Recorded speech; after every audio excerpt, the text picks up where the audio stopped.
Good evening. I understand we're live now. Thanks, Kevin. That was great for the heads up. Thank you. You gotta change their thing, sorry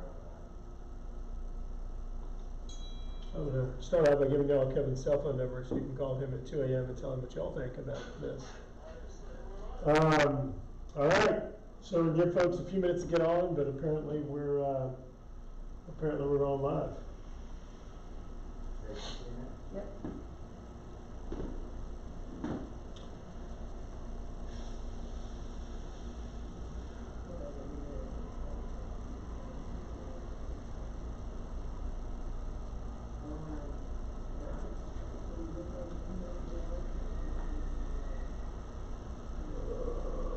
right.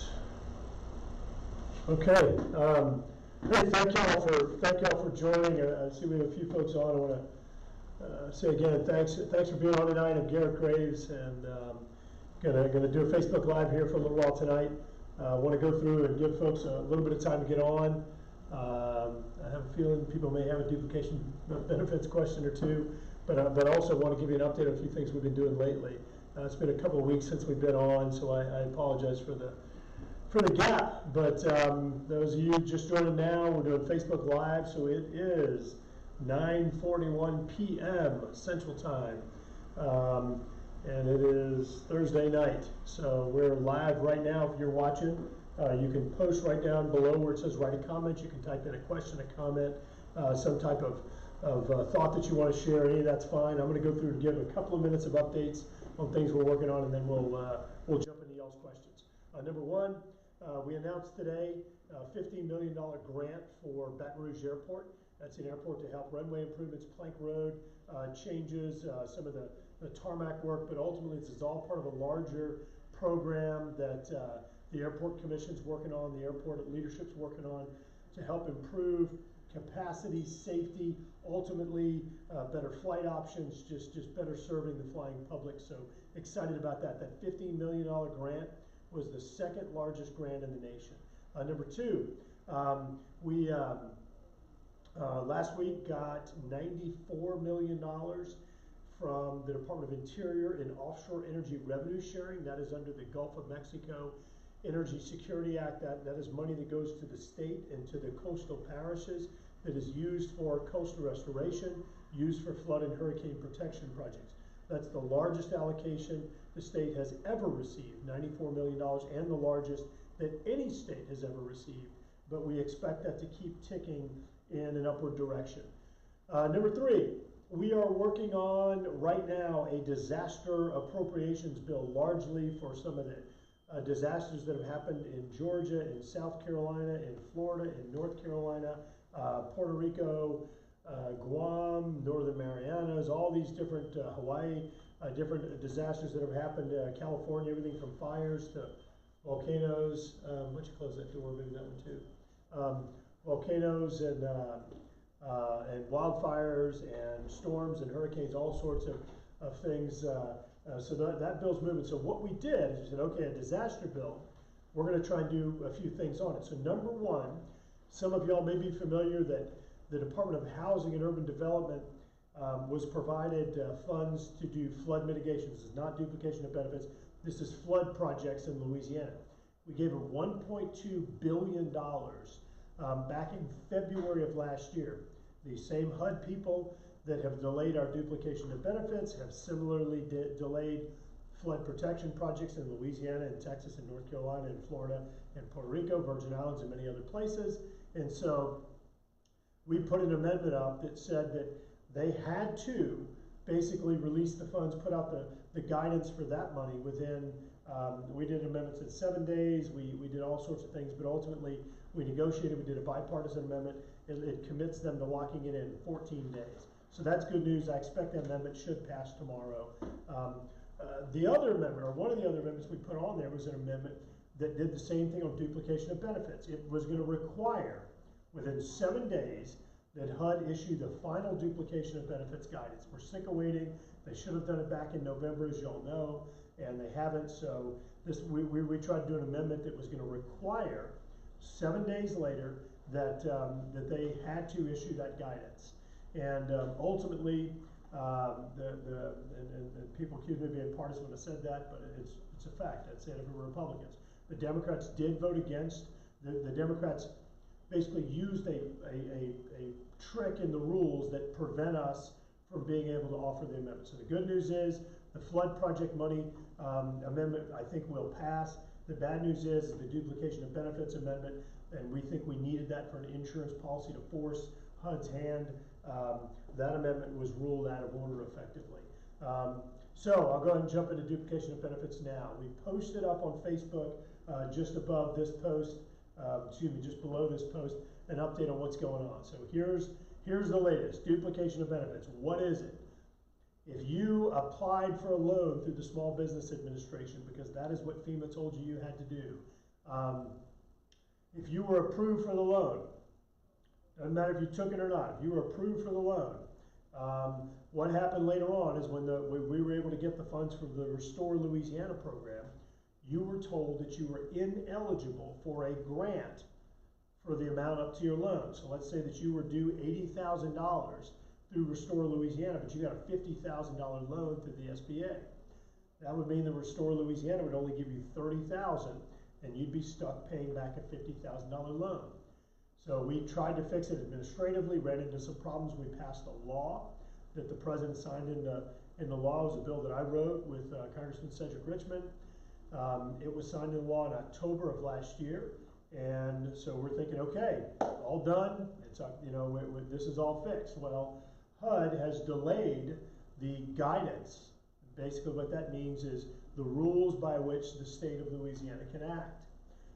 They have delayed that since October of last year.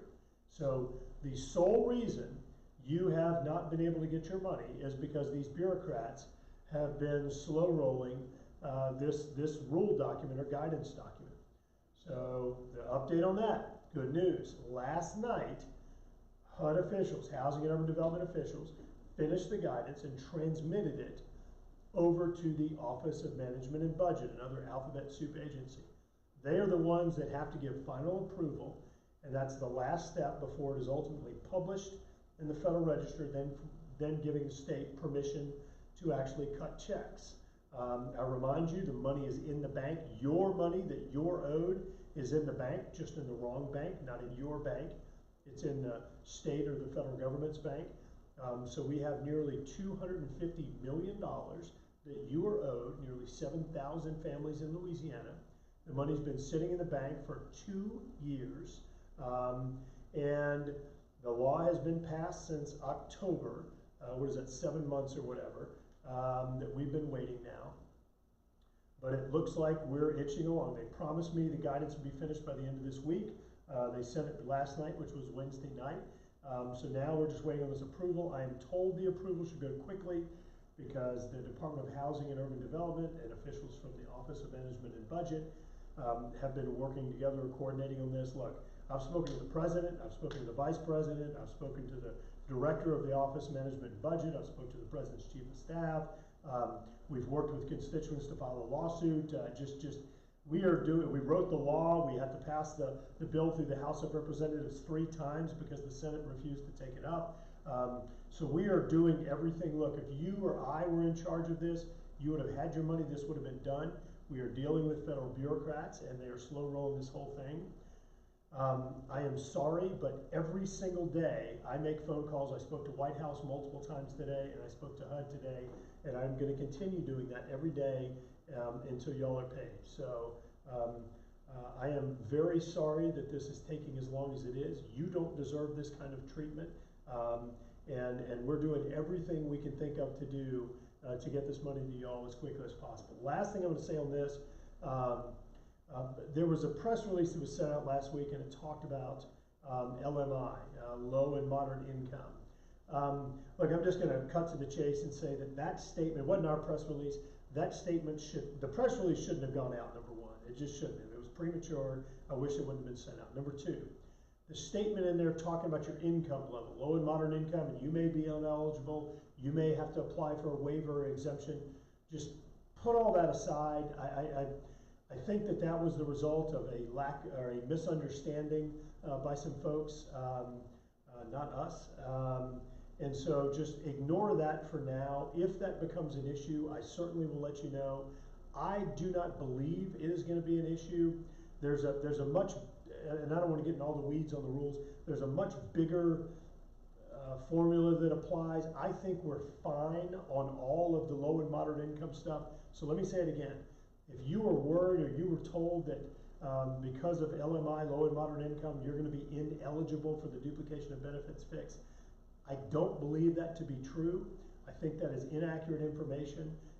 We will know once the guidance document is finally issued, but and if that is the case, I am going to fight it and oppose it because the law doesn't say that, and I think that policy is a flawed policy. So I'm sorry if you're not interested in duplication of benefits because I just covered that a good bit. I've got some other updates, but I'm going to go ahead and go through some of y'all's questions right now, and I hope, can they see the screen? Yeah, you can see the screen. So we have this issue where people think that I'm skipping over them, and I just want y'all to see that I have no control. You see the names there. The last one is James McRodas. So, James, I'm going to jump into you. To all those hampering the process, God is watching. And James, look, amen, brother. I agree with you 100%, very frustrating. So that this is happening and that these bureaucrats are doing this to y'all. Wayne, good evening. What do you think about getting rid of flood insurance and creating a national disaster insurance that all homeowners participate in to cover disasters nationwide? Wayne, actually, I had a meeting with a number of insurers today. We talked about this very thing.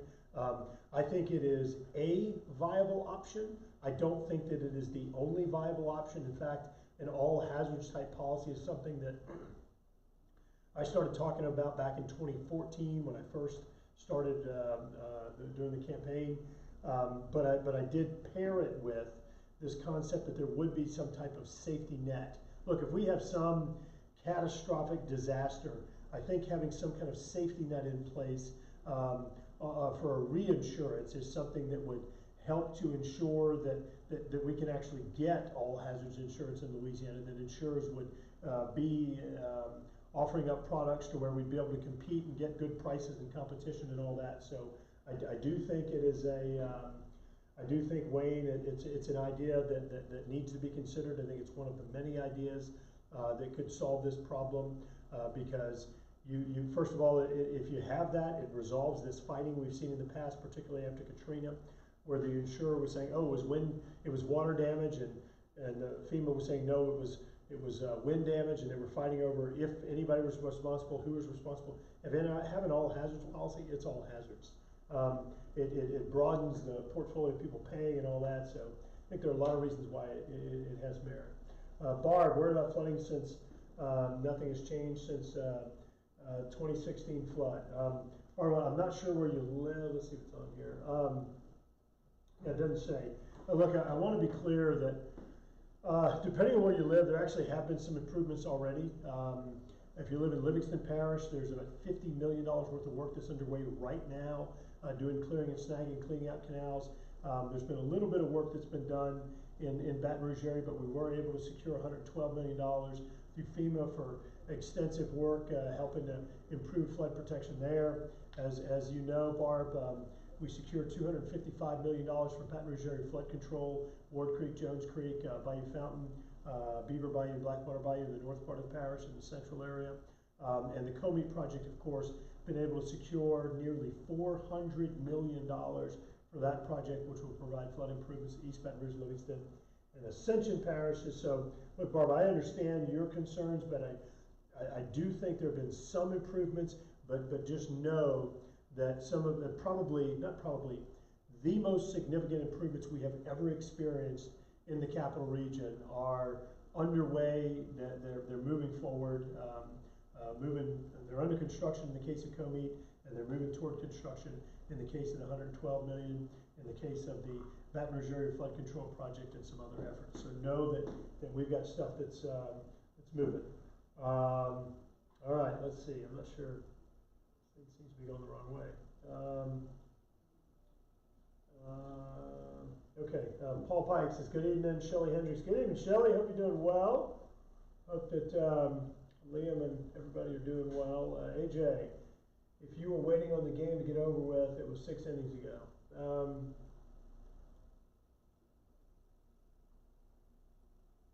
AJ, I assume we're talking about DOB. I don't know what to say other than I agree that this waiting game is frustrating. Mandy, hey, please have good news. Yeah, Mandy, I hope that update made sense to you. Also, I did post it up above. I keep saying above. I posted it down below, I guess, the update. So I hope that's helpful. Debbie, thanks for being on. Rhonda, good evening. Lots of rain. Yeah, I actually was. I was talking to my wife and some other folks, and there's a ton of water around and all sorts of streets flooded from some of the folks I'm talking to. And in fact, Kevin just slid me a piece of paper that says schools announced closure due to anticipated street flooding and severe weather on Friday. Awesome! Can't wait to fly home. I'm in DC right now, so I'm headed home tomorrow. It's actually this weekend. Congressman Alan Lowenthal, who is a flaming liberal Democrat from California, and I say that with a whole lot of love. Alan and I are actually good friends, but he would describe himself the same way. He is actually coming down to Louisiana this weekend. He and I serve on the House Natural Resources Committee together and on the House Transportation Committee together. He's a great guy, but again, we have very different views of the world. But he and I talk a lot because I'm like, look, Alan, I want you to understand the people that we're representing, the people in South Louisiana, the issues we deal with in South Louisiana, things like our coastal eroding, things like flooding problems, things like the energy jobs and some of the challenges there, things like a new bridge on the Mississippi River, just all the issues that are important to us at home, and recreational fishing. And so Alan and I agreed to do a swap. So he is coming down to Louisiana this weekend. We're going to go down to the coast and go see some of the coastal erosion problems. We're going to go see some of the projects that we have underway that are helping to fix it. We're going to go look at some of the flooding vulnerability everywhere from Grand Isle and Fouchon up to Baton Rouge area, and again, areas all in between. We're going to be let me think what else. We're meeting with recreational fishermen, commercial fishermen. I'm actually going to try and take him fishing, but weather didn't look good. But I wanted him to see that we actually can have an energy industry and fishing. We're going to actually try and, this weekend, try and go catch fish at a rig somewhere if we can make that happen. Taking him around LSU. We're meeting with LSU leadership, including President King Alexander. We're going to, of course, eat oysters and some other fantastic food. We are, I'm trying to remember, we're going to the Water Institute. We're going to be meeting with some of the folks from the CPRA. We're going to be meeting with the Chamber of Commerce.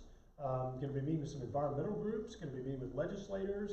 I think the mayor and the governor. So just really want to get him, going to be, again, driving him around Baton Rouge and showing him some of our traffic and flooding issues. So really just helping him to see people, meet people from home, understand what our issues are, and understand why I advocate for the things that I do, why it's important to us in South Louisiana. And then I'm going to go to California and go spend a couple of days with him, meeting with his constituents and seeing some of his priority issues. Again, not to where I all of a sudden become a flaming liberal, but so I can better understand where he's coming from, who he's representing, and of course vice versa. So that's going to be happening this weekend. We're going to be spending all weekend together. So which my wife is giving up Mother's Day for, and I am in the doghouse for. So I tried to tell her that Mother's Day was next weekend, but she didn't believe me. All right, let me get back to where I was going. Sorry for the diatribe there. Judy, thanks so much for keeping the DOB issue at the forefront. Thank you, Judy. I appreciate it, and keep the faith, keep the prayers. We're going to get this done. We are, and I'm not just telling you that. I really wouldn't say that. That's not fair to y'all. I really do feel confident that we're going to get this done. I know it's taken too long, and they keep missing all their deadlines, but look, the law's changed, money's in the bank. We just need to push these bureaucrats. Milo, thanks for being on. Tammy, thank you. Beth, congrats on the win for Baton Rouge Airport. I'm so proud to see you getting out there in public. Hope you had a great time in Thibodeau area, and absolutely I did. I was at the Fireman's Fair last weekend. What day was that? Sunday. Great parade. Thibodeau, a little factoid, Thibodaux has the largest volunteer fire department in the United States. So really cool watching all the community come together. It's a really great way for all these community members to just get to know each other. You're part of the local fire crew, the fire station, fire company, and so really cool to see everybody's a volunteer firefighter, and they all get together and meet, and of course the festival this weekend, the fair this weekend, that's how they actually raise revenue for the fire department. Very cool to see this amazing auction where they spend an extraordinary amount of money bidding up these items. I tried to participate, but I got to be honest, I couldn't even afford to do it. People were paying so much for stuff. But really great organization, and had an awesome time in Thibodaux. We went to the wellness center that Thibodaux Hospital has, and got a quick workout in over there. What was the guy's name? The trainer, I think his name was D. I think it was D. Awesome people over there. Enjoyed the opportunity to go and make myself sweat a little bit. All right, James, good evening. Update here, FEMA. Oh, okay, you're giving us an update on your situation.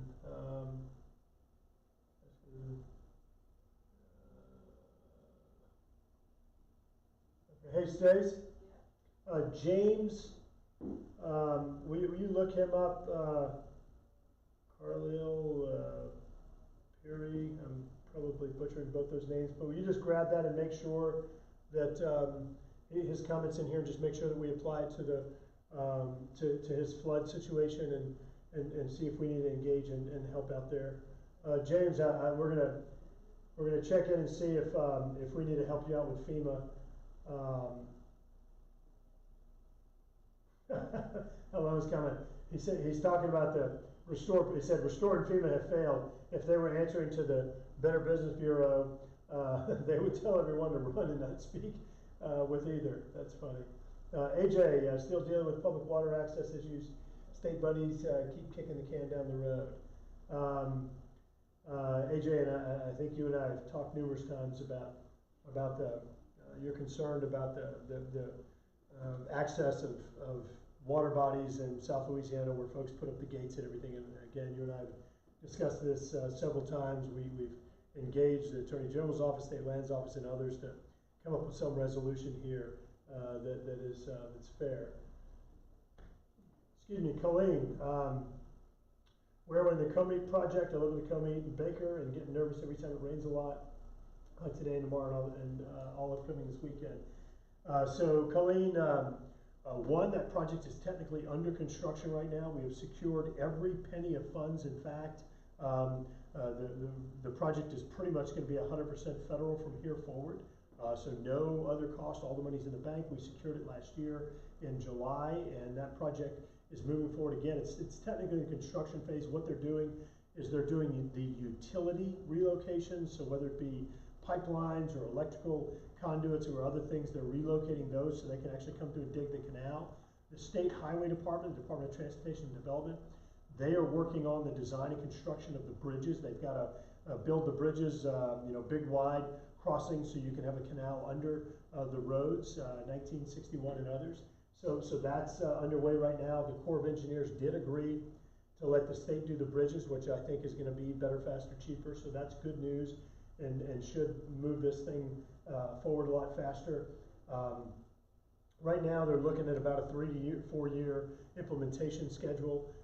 So that's the deal. In fact, the governor had a groundbreaking. We joined him. The mayors, and a whole council people, a whole bunch of folks were there maybe 2 weeks ago. So that project is underway, Colleen. And let me, one thing you're concerned about with all the, the bayous that run north-south from Baker down into the canal, there is going to be work on those, helping to clean those out and make them flow better to help provide better flood protection.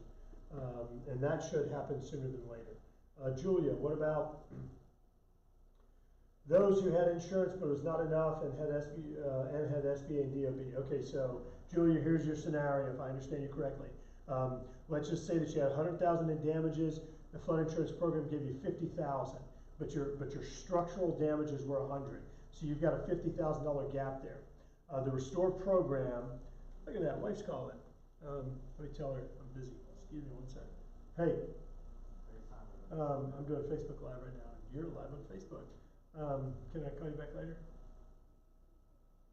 Yeah, I just saw that. I just told everybody. All right, love you.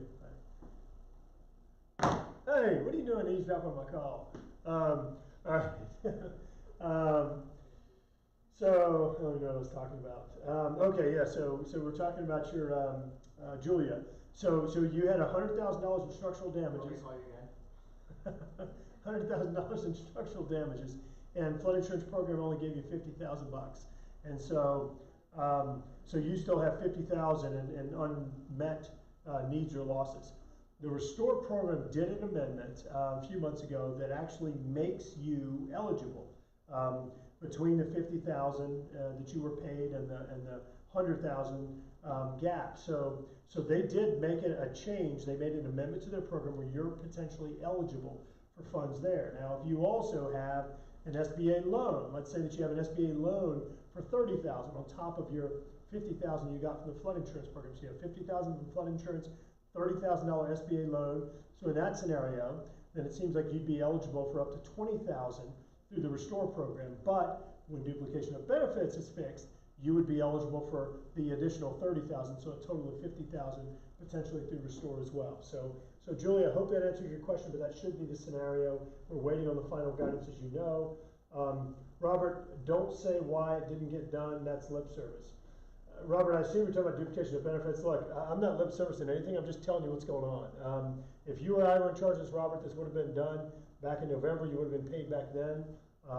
We've got a bunch of people that I think are doing an awful job, candidly. I think heads should roll. If they work for me, I would have fired them. And I'm not doing lip service. I'm just telling you the deal. That's everything I just told you is the history and what's going on. Kurt, really appreciate your statement of facts and Energy Commission. Glad you're in DC for us. Thanks, thanks, Kurt. Yeah, that was I was sitting there in that committee. I think you're talking about that video we posted down below. If you post below, I was actually sitting in committee and I was actually working on something else. I was working on a different bill and I had my iPad and everything going, and I'm just kind of halfway listening to some of the people that are talking, and kind of caught my ear a little bit because they were saying some facts that weren't facts, and so I first went to let it go, and then another guy started talking and he went even more egregious, and then the third guy went even, and I was like, okay, this is ridiculous. And so I might have been a little too aggressive there, but giving you a little background, it was just frustrating listening to these people just completely making things up, pretending to be energy experts or having some background in the field, whatever the things they were saying were just wrong. They were just made up. And you can't act or develop policy on fiction. You've got to make sure, because then you have a false solution. So I was concerned, but Kurt, thank you. Josh, I thought so much of the loan. I thought so much of that loan was forgivable, and there are like 4 or 5 different categories for DOB. What about the others?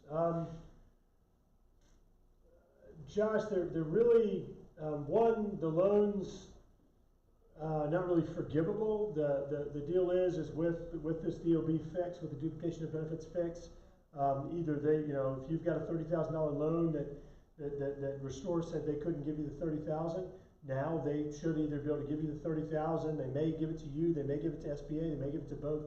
I honestly do not know what they're going to do. I've advocated to them that they give you maximum flexibility with the funds, but we're going to wait and see. There's no part of the loan that's forgivable necessarily, and there are not different categories of DOB. I'm not sure if maybe I'm not understanding, or if you're talking about some of the low and moderate income issues that we discussed earlier. But Josh, if you don't mind, if I'm misstating or not understanding, if you could clarify on there, I'll try and either give you an answer, or if I don't know it, I'll get you an answer. Mandy. Make them pay interest on the Restore checks. Yeah, no kidding. That would be great. And we're going to see what ultimately comes out of the guidance. Celia, what's the likelihood of OMB actually approving this guidance?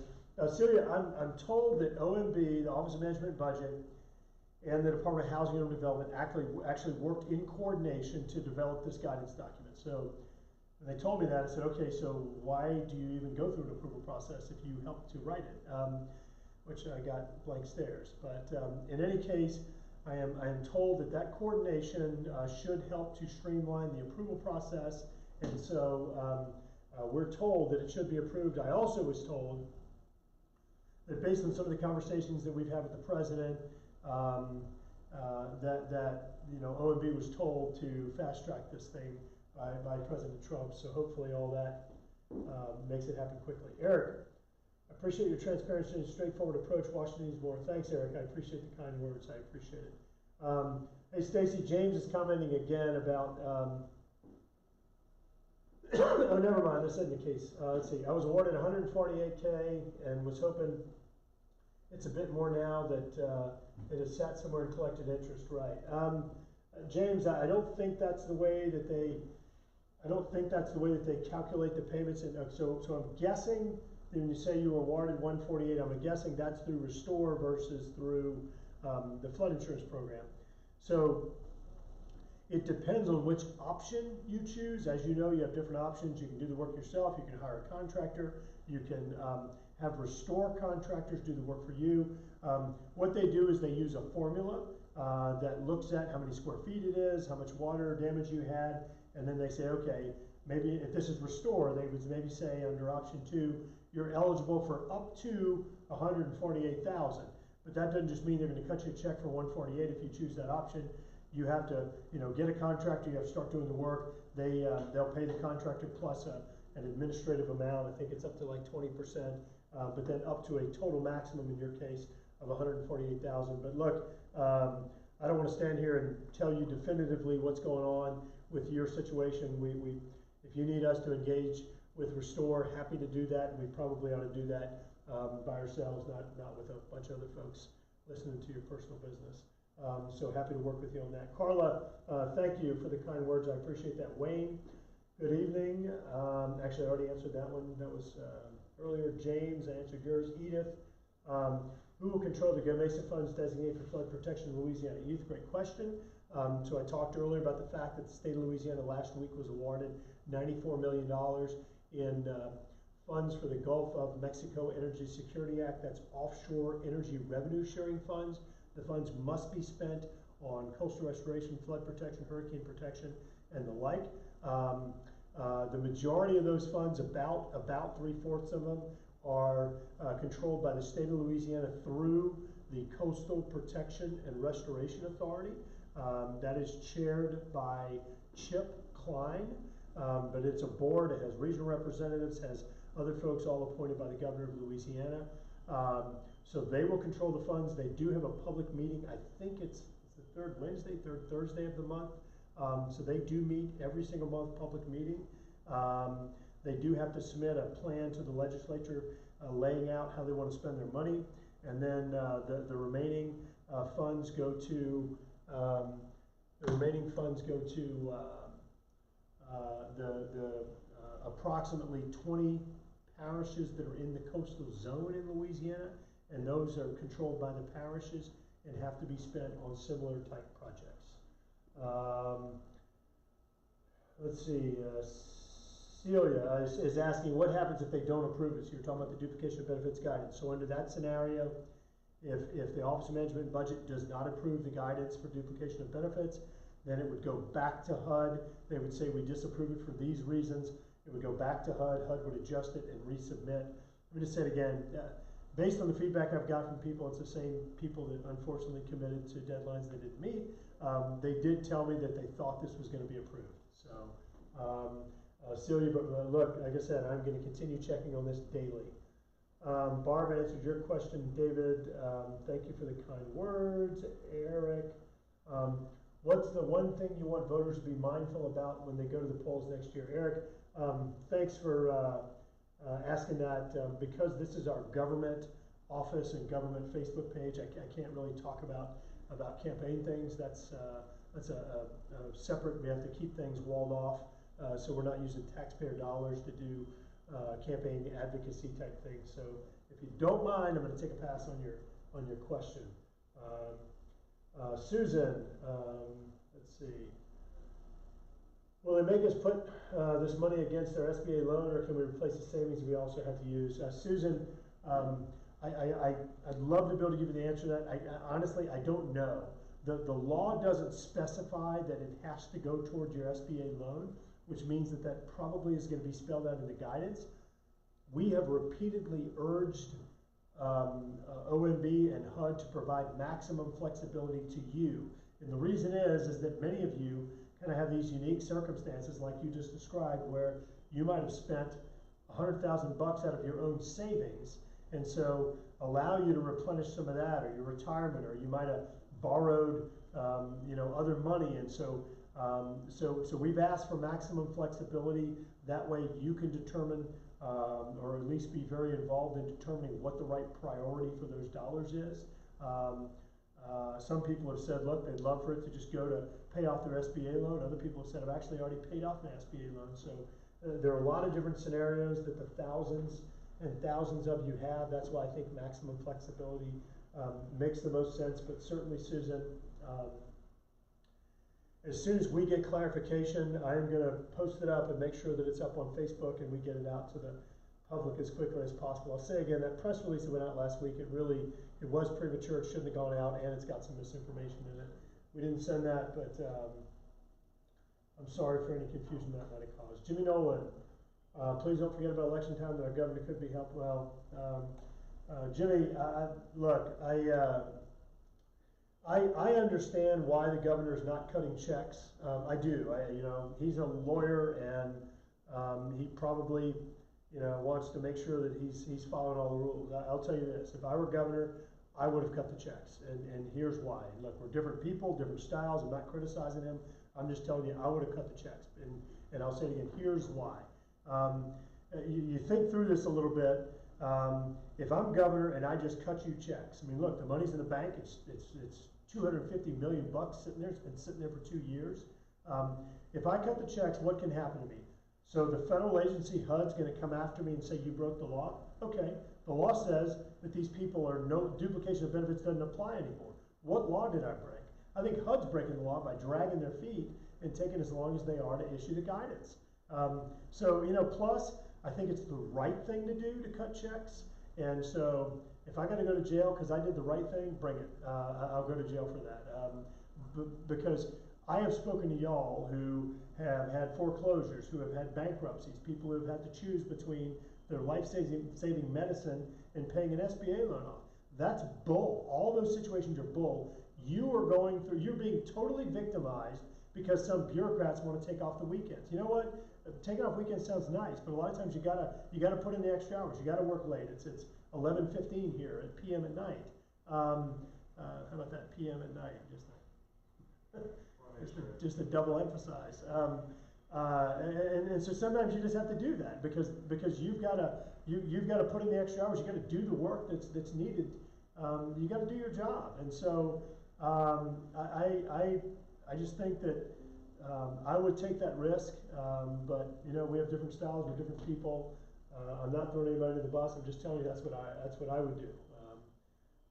Everybody's got to make their own decision. So Susan, thank you for sticking up for the people. You bet, Susan. That's our job, right? That's what we're supposed to be doing. And I don't always do it perfectly, and I'll admit that. But I do try, and I do try to be held accountable and open for dialogue to y'all like this. And I'll tell you, it actually helps me to do my job to do this, because that way y'all can share input and feedback, whether it's good or bad. And I appreciate that. And I'll say it again. I am subject to criticism because I am imperfect. But I do try. Kathy. And also, we have a great team of people. We really do. We have some good folks. Even though Kevin turned the camera on without telling me, which wasn't cool. Payback. Kathy, thank you for all you're doing. Sick and tired of all the crap and red tape. Sorry. With the government across the board. Don't know why people think their government can take care of them better. Government's a joke. Yeah, Kathy, I kind of share some of that. I didn't say where you're from, but I kind of share some of that. I do. It amazes me sometimes when people say, "Oh, well, we need to do this program and have government more involved in your life." And government is a very large animal, and it's not very agile or efficient. Beverly, if the gas tax fails in LA Ledge, how concerned are you about Louisiana's ability to pull down and match federal funds for bridges? Beverly, it's a good question. So let's back off this thing a little bit and talk. So So the state's saying if they don't raise the gas tax, then they're not gonna have enough money to pay the match for the federal dollars that we've been able to get. I gotta toot the horn a little bit. I mean, we've been able to get an increase of about $760 million for every $1 that is paid to the gas pumps in the state of Louisiana toward the federal gas tax. We are getting $1.31 back. We're getting 31% premium. And so the state is now saying because of our success, the extra money we're getting, they don't have the money to match. Their match is only 10 or 20%. So here's the deal. Beverly, I think you got to take a step back. I've said before, and Secretary Wilson, who I consider a friend, I respect him. I think he is a great guy and a friend. Again, he doesn't agree with me on this, but you know, friends can disagree. The state of Louisiana only spends 12% of their gas tax dollars on actual turn and dirt projects. So if you don't have enough money to meet the federal match, and if only 12% of your money is going toward projects, what you need to do is figure out how to be more efficient with the other 88%. If we're charging citizens of Louisiana a gas tax for transportation, by God, use it for transportation.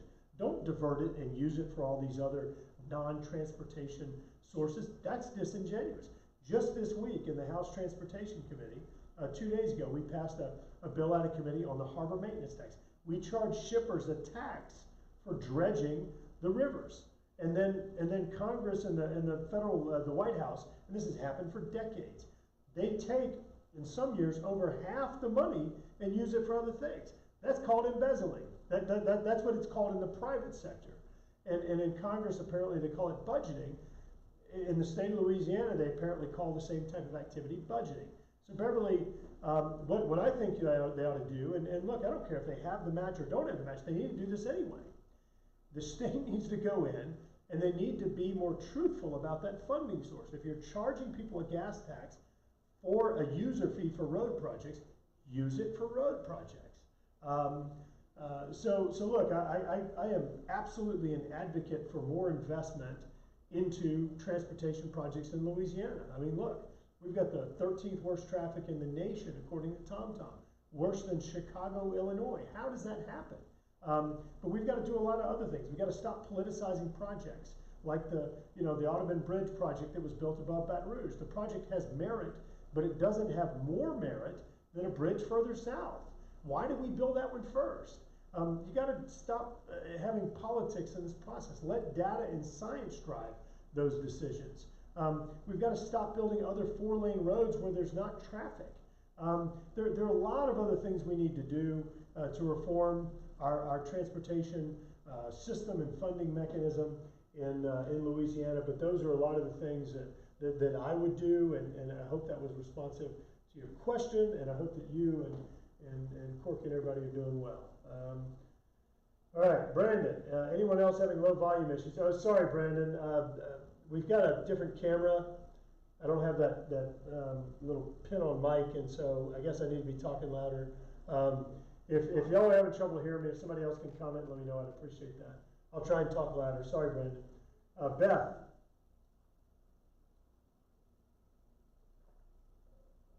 You're asking about smoking marijuana. To be clear, medical marijuana.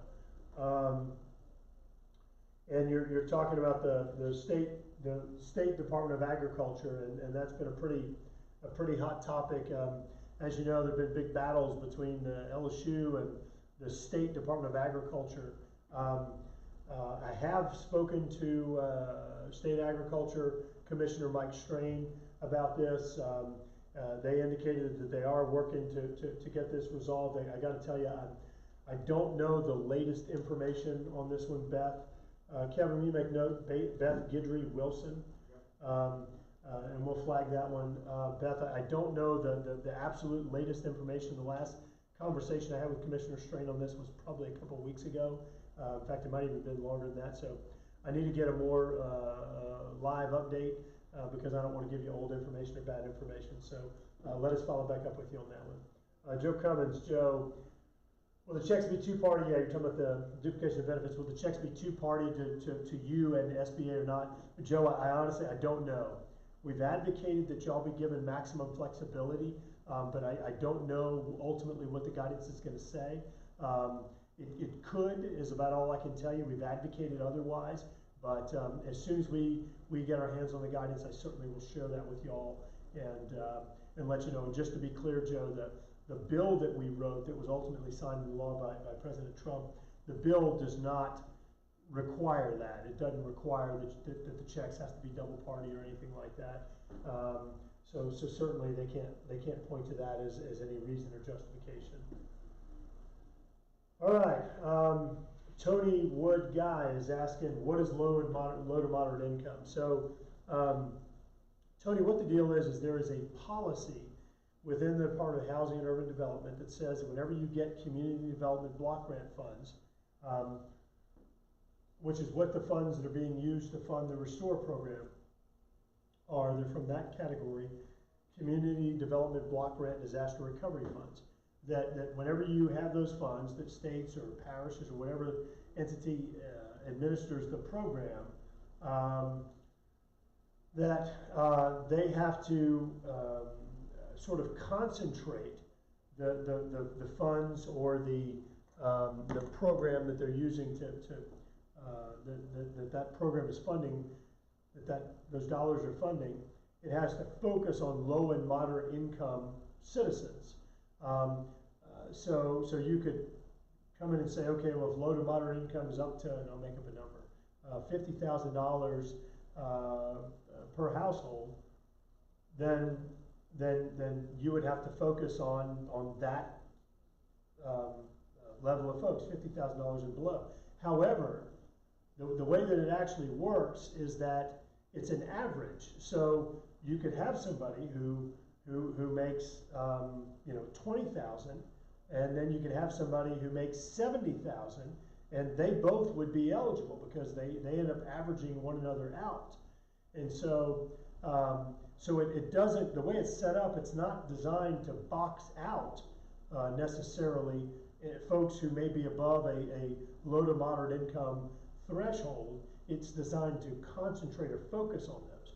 But because of the diversity of income of the flood victims, it looks like we're going to be able to stay below the low to moderate income percentage by still providing duplication of benefits victims money. So I know that's kind of confusing, Tony. I hope that made sense.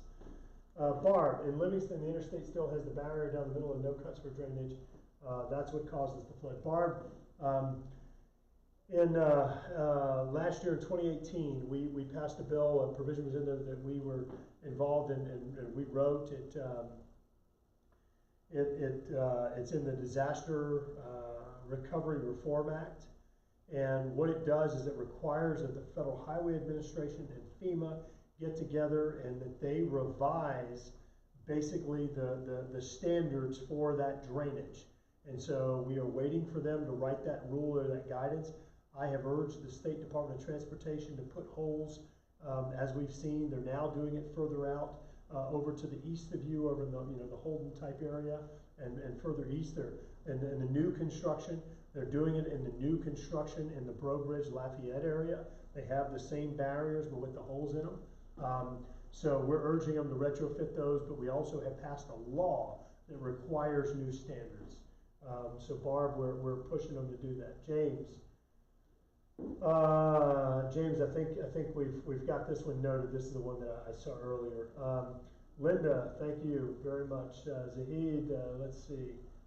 What about the one who lost insurance money to fraudulent contractors? The Restore people told us, too bad, not their fault. Zahid, there are a few options there, maybe. Number one, the State Attorney General's office, they do have a fraud unit. Number two, the sheriff. So there have been a number of contractors. Sheriff Zahid, I don't remember which, if you're in Baton Rouge, Livingston,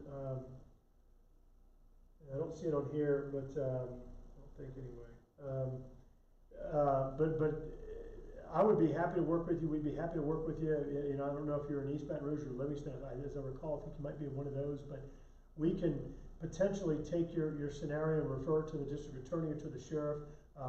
Like I said, a number of these fraudulent contractors who have stolen y'all's money have been arrested. And we may, under that scenario, I know that a lot of times they've wasted the money away, but in some cases, people have been able to get at least some of their money back, if not all. So let us know if we can help out there, referring you to the Attorney General's office, the district attorneys, or the sheriff. So refer your contractor anyway. All right, Josh, I think you're reposted. How did you come up with the guidelines, like 20% completion, then wait for, look, man, I certainly didn't have anything to do with that at all. And that is all, as you know, there are certain requirements under the National Flood Insurance Program that we have been fighting and actually trying to revise through the reauthorization of the Flood Insurance Program. And then there are other rules that the Restore program has in place, and I certainly wasn't involved in any of those.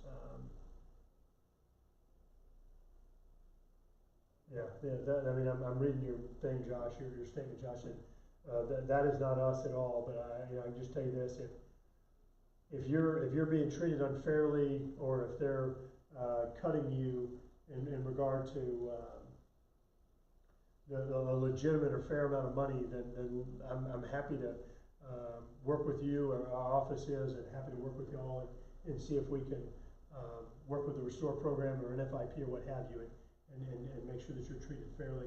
And I just want to make note for those of you that would like for us to help you with FEMA, Restore, SBA, or others, please feel free to call our office. The best one to call is probably our Baton Rouge office. That's where we're trying to handle most of this.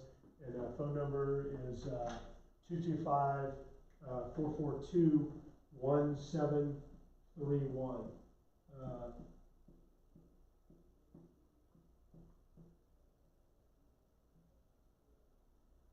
Those are fours. Sorry. I have awful handwriting. But that's phone number, 225-442-1731. Deborah, having a hard time hearing, even with my good ear. Wow. I'm sorry, Deborah. I keep forgetting to talk loud. I will try and get back on that. Barbara, how is getting rid of windfall elimination? Barbara, Kevin, will you look up co-sponsors, please? Yeah. That's Barbara, we're going to look up to see where we are on total number of co-sponsors. We've been continuing to work those, as I updated last time. What we're doing is we're trying to build up the number of co-sponsors on the bill. That's going to give us the leverage or power to really kind of take this and try and force it on another bill, or maybe as a standalone. Another bill is going to be a better place to go because of some of the just funky rules up here. So that's the update. I don't have that, very candid. There's not it's going to pass tomorrow or anything like that, but we are continuing to get support, bipartisan support. The number of co-sponsors is growing on a weekly basis, so things are moving in the right direction there for windfall elimination and government pension offset. Let's see. Murray, when you said HUD sent the guidance over to the Office of Management and Budget, can you tell me if it was the guidance based on PL 115-123 signed?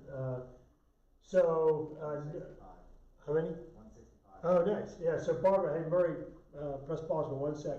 Going back to Barbara. Barbara, the number of co-sponsors are now at 165. If I'm doing this from memory from weeks ago, but I think they're about 123 last time we had updated on here. So now we're at 165. So that's good news, moving in a great direction. Just to remind you, a majority vote in the House of Representatives is 218. So we got to get up well above 200 co-sponsors to show that we have that support. Let's see. Okay, Murray, back to you. Okay, so Murray is talking about PL 115-123 versus the more recent law change, which was done in October, which was, according to you, and I only know the PL on the next one, which stands 115-254. So here's the deal. Back in February, there was a provision in the law that said that if you were approved for an SBA loan but did not take it, or if you were approved for a $100,000 loan but you only took $20,000, that in the case of the second one, where you only took 20,000, your DOB would only be reduced, meaning your restore payment would only be reduced by the 20,000, not the full 100,000. If you were approved for 50,000, but you didn't take any of it, then that wouldn't count against you at all. And that's what the law back in February did. That was back when we had passed our bill in December out of the House of Representatives.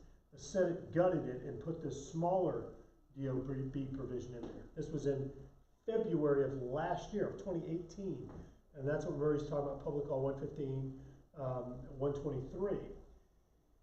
And so, Murray, I don't know if they're going to, and to me it doesn't seem, and let me back off a little bit. So Murray, when I talked to HUD back in February, they told me that that law basically did nothing because already under their policy, if you didn't take the loan, then you wouldn't be penalized for a loan you didn't take, meaning that just a loan approval would not penalize you. Or if you took a partial loan, they wouldn't penalize you for the full loan. They told me back then that that already was law, that the state already had the authority to do that, meaning to pay you. You shouldn't be considered a duplication of benefits victim in that scenario. So under the law change that we did, as you said, and I'm using your site here, Public Law 115-254, which is the one that was signed into law in October, was that like October 3rd or something?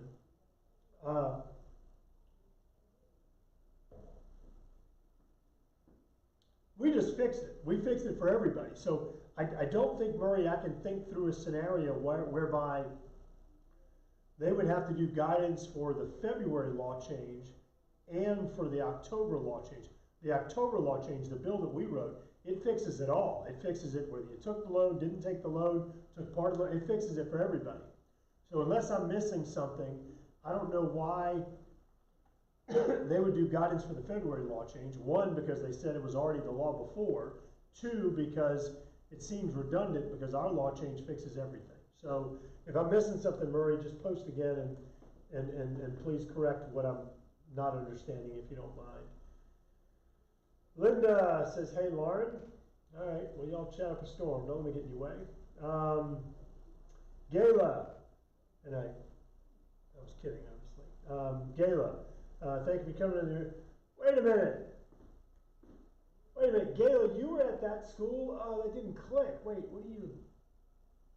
Oh, shoot. Wait, you're the Gayla that always comments. Are you the, wait, are you, or am I getting my Gaylas mixed up? Are you the Gayla that always comments on windfall elimination, government pension offset? If so, I know we have a Gayla who always does that. I wonder if that was you. In any case, you bet, I had an awesome time at 7th Ward. That was great. So I went to 7th Ward Elementary, what day was that? Was that Monday? I think it was Monday. Go there on Monday, so we come driving up. They have their kids out there and they're holding up signs like WELCOM, welcome. They had them all there with red, white, and blue pom-poms. I mean, it was such an awesome welcome. They had the superhero thing and they pasted my face on a Superman. Made me look like I had big old biceps and everything. That was awesome. But it was just, the kids were great. We met with the, what was that kid? It was that 4th and 5th grade student council. We read the preamble to the Constitution to the kindergartners. I mean, just really, really very cool experience. Y'all were so welcoming. I mean, just awesome kids. I really did enjoy that. I can't say enough good stuff about how much I enjoyed it. Your principal, she's awesome. Really, really enjoyed seeing her again in the time there. Just a great group of people. Buddy Mincy, Joe, some of your school board members were there. Joe, your superintendent. Just really, really good group of folks. So I'll say it again. Cannot thank you enough for how welcoming and kind y'all were. I got that tie. They gave me a cool tie, a teacher tie, and apples and stuff on it. So thanks again, and please thank y'all's awesome principal.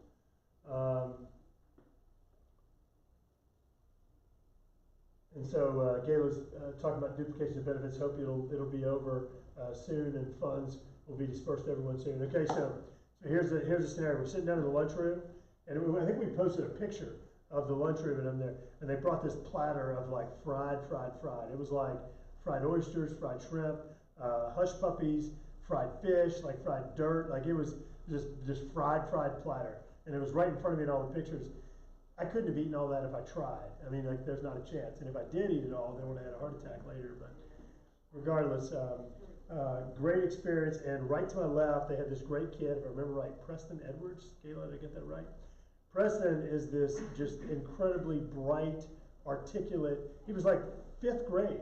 And he's sitting there just all these hardball questions. He was asking me about duplication of benefits. And here I am.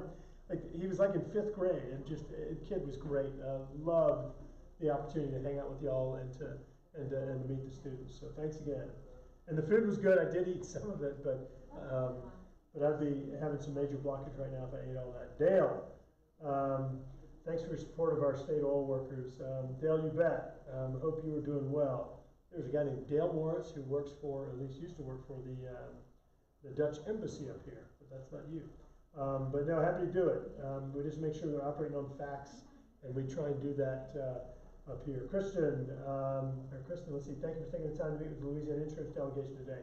You bet, I enjoyed it. That was great. I'm sorry that I popped into that meeting a little late. I think we were coming back from a longer boat series. Monique, thank you for working so hard. You could be spending time with your family, but you're going live about the SBA DOB. Thank you. Yeah, you bet. And thanks again to the family.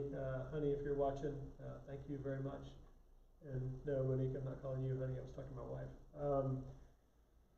But maybe you're a honey too. I'm sure you are. I'm sure you're great.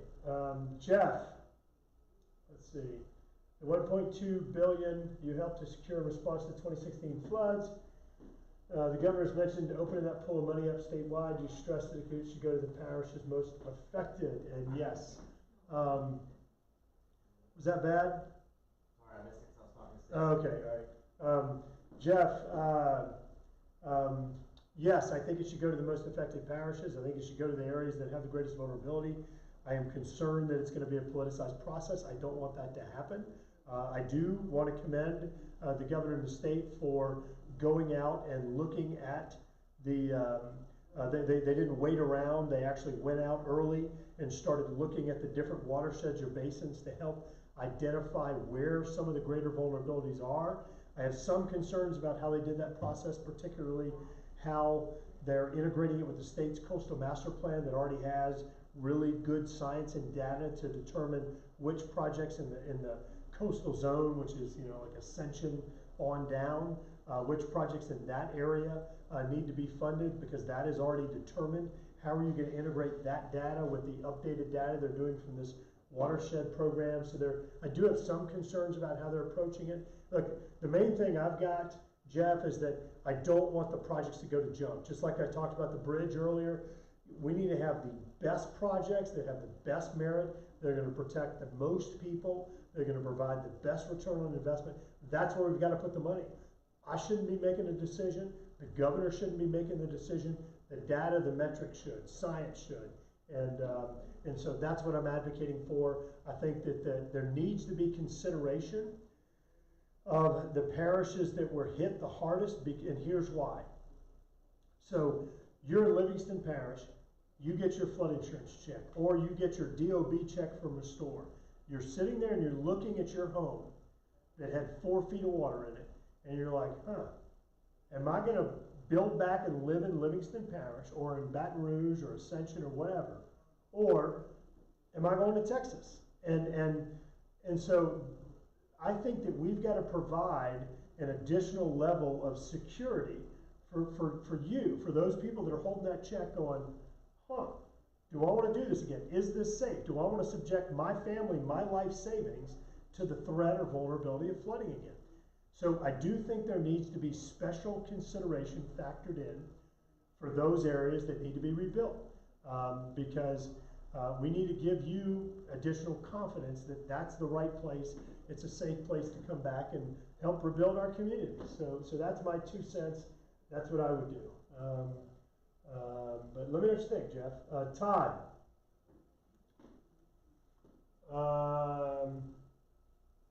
Terre is truly concerned with high water levels of Mississippi River and the fact that we've lost the southern half. Oh, Terrebonne Parish. Sorry, I'm slow. and is concerned the high water levels of the Mississippi River and the fact we lost southern half of the parish. This leads to be an island between the two natural forces for opposite directions. We are doing everything we can, including taxing ourselves. We can expect federal funds and assistance. When can we expect federal funds and assistance to repay and rebuild? We see no plans to direct rebuilding efforts this way. So Todd, I just want you, you're from Houma, so you're talking about Timber Parish. So here's the deal. One, the Morganza project, which, as you know, Morganza is the Gulf that provides hurricane flood protection for Terrebonne and Lafourche parishes, portions of Lafourche.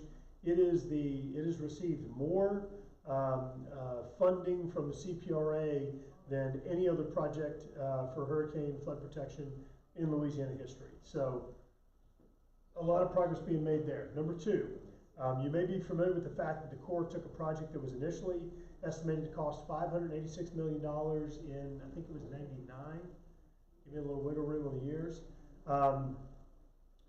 and revised it to where it now costs over $12 billion.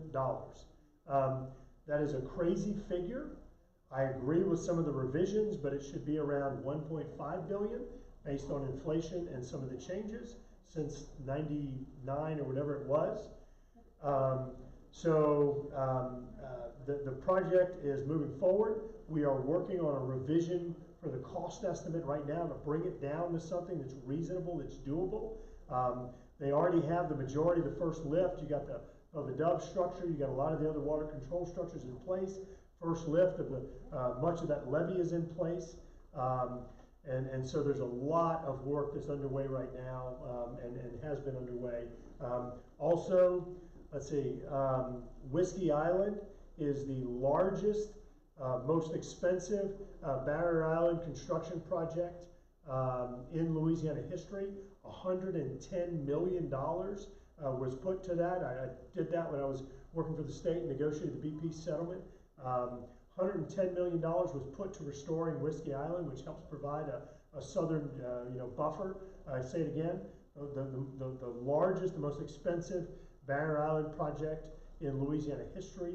A number of other Terrebonne shoreline protection investments made. So look, progress is being made, but Todd, I understand your concerns, and we're continuing to push to get these projects built as quickly as possible. But if you're in Houma, Morganza to the Gulf will help, and there's already some level of protection that's helping now. Josh. All right, let's see.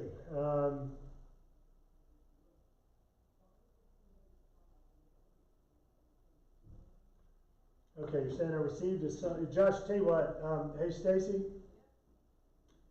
Josh Drago, this looks like it's going to be more case with FEMA and maybe restore. Let's make note. This one, Josh Drago, he's got a few quotes, comments in here, but this one he's got a specific situation with some mold damage and FEMA. So Josh, look, we're gonna if you could call that number, and these are fours, those are fours. If you could give us a call, but we're also going to make note and see what's going on there. Drake, how can I get help to finish my house? Drake, it really depends on what's going on. Give us a call. In some cases, you may be able to get help through Restore.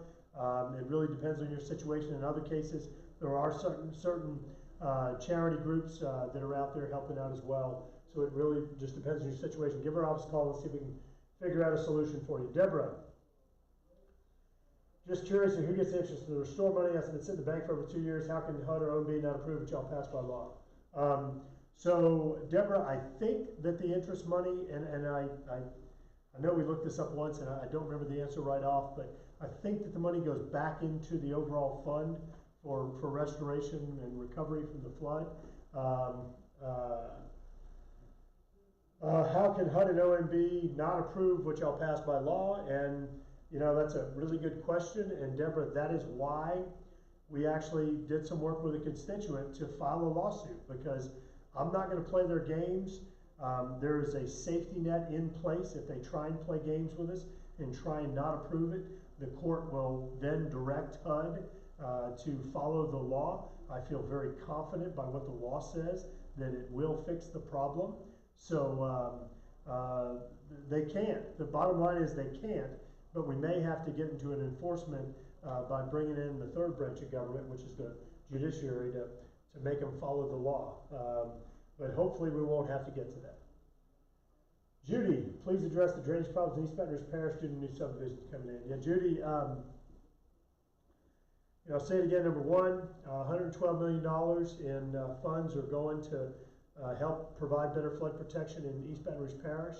In addition, $255 million is going to be spent on the Baton Rouge Area Flood Control Project, providing even better flood protection. Number three, nearly $400 million is going to be spent on the Comey Project, providing even better flood protection for East Baton Rouge Parish, for the Baton Rouge area. And there's an additional $1.2 billion in flood mitigation funds on yet to be announced projects. So there's an awful lot of flood protection investment we're going to see in the Capital Region. I believe it to be the most investment that we have ever had for flood protection in our region. And in regard to the neighborhoods and new housing developments, that is a decision that the Metro Council makes, or in some cases it could be, Central or Zachary or Baker, but that is what the local government entity, those are their decisions on that development. Zahid, thank you. Judy, thank you. That was very kind. Debbie, thank you. I appreciate that. And Debbie, thanks again. Or Deborah, excuse me. Deborah, thanks again. Nestor, I hope you're doing well. Hope your family is doing well, and look forward to seeing you down in Thibodeau at some point soon. Linda, thank you. Desha, hey, how are you? Let's see that picture. Oh, gosh. Desha, hey, it's good to see you. Good to hear from you. I hope y'all are doing well. I texted you that picture of your daughter with her blue tongue. That was awesome. That was so funny. But I hope the whole family's doing well. I hope the baby's doing well. Little Matt, little Matthew. I hope that everybody's doing great, and certainly do miss y'all. I hope we have a chance to connect soon. I don't know if you went back to the rodeo this year. I was over there, but I didn't get a chance to hang around too long. Lisa, hello. Deborah, we already had to go through the low to high income from the start. The low income should have already been taken care of. Yeah. So Deborah, I'll say it again. Those of you that have read all this information about this low and moderate income, my advice to you: throw it out the window. Just don't pay any attention to that. Ignore it for now. I do not think it is going to be an issue for y'all. That really shouldn't have been brought up. I think it just confuses things, and I think it was just misinformation that was spread. But if something comes out different, I certainly will let y'all know as quickly as we find that out. Zahid, my wife, will be in contact with. Good deal. Yeah, just give our office a call at this number and let us see if we can figure out how to help you. You may want to ask for David, but let's just see what we can do to help out. Yeah, I think you put it in my hand. Okay, thanks. Let's see. Jerry, keep up the good work. Thanks, Jerry. I appreciate that. Gayla, that's Preston. Yeah, he really was awesome. Preston was fantastic. This kid, I mean, he's like this tall. No, seriously, he's like this tall, and I mean, not a hair out of place. Like this very, very, just very disciplined looking, very upright posture, and just really articulate kid, very thoughtful. He was awesome. I had to make him promise that he wasn't gonna run against me next term. No, seriously, he was great, great kid. Really amazing that he was in 5th grade. The kid was like it seemed like a 40-year-old. Pam, please vote for disaster relief for Hurricane Michael. Yeah, Pam. Here's the deal. We're going to be voting on HR 2157 tomorrow, which is the disaster assistance, and it provides funds for agricultural losses in South Carolina and Georgia, and it provides assistance for Hurricane Michael in Florida, and Michael and Florence in Florida, North Carolina. It has stuff in there for Hawaii, Guam, Northern Marianas, Puerto Rico, all kinds of places. when disasters come, I think people deserve disaster assistance, and I don't think it should be politicized, and so I generally try and support these bills that provide disaster appropriations. The problem is that last time they did this, it was HR 268, they tried to do the government shutdown stuff on it. So I voted against it then because they were politicizing disaster assistance. In this case, they've got some other stuff in there where they're politicizing disaster assistance, and they refused to accept our duplication of benefits amendment that was going to require that they issue the guidance within 7 days. And so I got to be honest, I'm pretty mad about that. That should have been a bipartisan no-brainer. As I said, the Democrats, and I'm not being political, I'm being factual, they opposed our effort to do that amendment, and so was pretty frustrated by that, and so I hadn't decided what I'm going to do. I'm still trying to get to the bill. I've got about 20 more pages to read. I think about 20. Benjamin, I think you were going to be the last one of the day because it is 11:55 p.m. here. It is 10:55 p.m. at home, and y'all should be sleeping, and I should probably start rolling toward bed. Benjamin says, thank you for your work. We're happy to have you. Benjamin, thank you. So, last thing, if y'all could go down and hit share, I sure would appreciate that. It just helps us connect with the people that we're representing. If you're interested in duplication of benefits, I answered that several times on here, but we also did a post just down below giving an update on what's going on there. I really do appreciate y'all tuning in tonight. I appreciate all your questions. I appreciate y'all's priorities that are shared and just guidance. I appreciate the dialogue. Like I said, call me out. If I did something wrong, share that constructive criticism with me as well. It helps me to do a better job representing y'all, but I want to say it again. Thanks a ton for being on tonight. I appreciate y'all very much. I love the opportunity to represent you, and God bless. Good night.